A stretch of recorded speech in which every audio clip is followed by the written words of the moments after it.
Hi friends, welcome to our channel. Friends, మనకి చాలా మందికి పెళ్ళిళ్ళకి కానీ ఇట్లా ఫంక్షన్కి వెళ్ళడం అంటే చాలా ఇష్టం. పెళ్ళిళ్ళకి వెళ్ళినప్పుడు మనం చాలా చూసేది ఏంటి, ఒకటి ఫుడ్ టేస్ట్ బాగుందని చూస్తాం. రెండు, ఏదైనా వాళ్ళకు ఇప్పుడు పెళ్ళిళ్ళు జరుగుతాయి కదా సందడులు, అంటే లైక్ ఎవరైనా వచ్చి చుట్టాలు పలకరియడం కానీ, మనం కొంతమంది అయితే మన బాయ్స్ కానీ గర్ల్స్ కానీ ఎవరైనా హ్యాండ్సమ్ బాయ్ కానీ హ్యాండ్సమ్ గర్ల్ కానీ వస్తే వాళ్ళకి లైన్ వేయడానికి కొంతమంది వెళ్తుంటారు. అలాగే కొంతమంది ఏంటంటే పెళ్ళికి పోగానే ఎవరన్నా వాళ్ళ కొడుకు కానీ కూతురు కానీ తగిన సంబంధం పెళ్ళిళ్ళలో ఎక్కడన్నా దొరుకుతారేమో అని కొంతమంది ఈ పరంగా కూడా పెళ్ళికి వెళ్తుంటారు. మరి కొంతమంది మాత్రం ఏకంగా అంటే పెళ్ళి చెడగొట్టడానికి కొంతమంది పగబెట్టుకొని వెళ్తుంటారు. కానీ వీళ్ళు మాత్రం డిఫరెంట్ అనమాట. ఒక పక్క పెళ్ళి జరగాలనుకుంటారు, ఒక పక్క చెడగొట్టాలని రెండు కోరుకుంటారు. అది ఎలాంటి అంటే ఈ ఇన్సిడెంట్ వల్ల ఏంటంటే మామూలుగా కొంతమందికి భోజనాల దగ్గర గొడవ వస్తుంది. ఏంది వాళ్ళు మమ్మల్ని పట్టించుకోలేదు, వాళ్ళు మాకు భోజనం సరిగ్గా పెట్టలేదని. అలాంటిదే ఈ గొడవ కూడా. ఏంటంటే భోజనాల్లో పన్నీర్ పెట్టలేదని ఉత్తరప్రదేశ్లో ఒక పెళ్ళి ఆయన ఆపేశారు.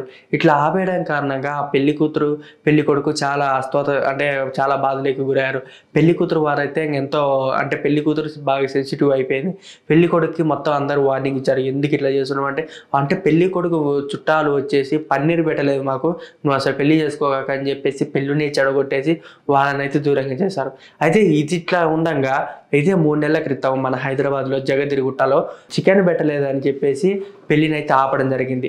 ఇట్లా ఆపడం జరిగిన తర్వాత పెళ్లి కూతురు తరపు వాళ్ళందరూ పోలీస్ స్టేషన్కి వెళ్ళి సిఐకి కంప్లైంట్ చేయడం జరిగింది. ఏది మా పెళ్ళిని ఇట్లా మా పెళ్ళి అనేది ఆపేశారు, ఇట్లా పెళ్లి కొడుకు తరపున స్నేహితులు చికెన్ పెట్టలేదని చెప్పేసి అంటే మళ్ళీ వాళ్ళందరినీ పిలిపించి పోలీసు వాళ్ళు ఇద్దరికి అంటే పెళ్లి కొడుకు తరపున పెళ్లి కూతురు తరపున వాళ్ళకు చిన్న కౌన్సిలింగ్ ఇచ్చేసి అయితే పంపించారు. ఇలాంటివి ఈసారి ఎప్పుడైనా చేసిన వారందరికీ తగిన చర్యలు తీసుకుంటామని పోలీసు వారు కూడా చెప్పారు. ఓకే ఫ్రెండ్స్, మీరు తెలుసుకున్నారు కదా. ఒకవేళ మీ ఏరియాలో ఎవరన్నా ఇట్లా భోజనాల కాడ కానీ అంటే ఇలాంటి పెళ్ళిళ్ళు ఇలాంటి ఫంక్షన్లు కాడ ఎవరైనా గొడవ చేసి తాగడం కానీ చేయడం కానీ చేస్తే మీరు పోలీస్కి ఖచ్చితంగా కంప్లైంట్ ఇస్తే వాళ్ళు వచ్చి చూసుకుంటారు.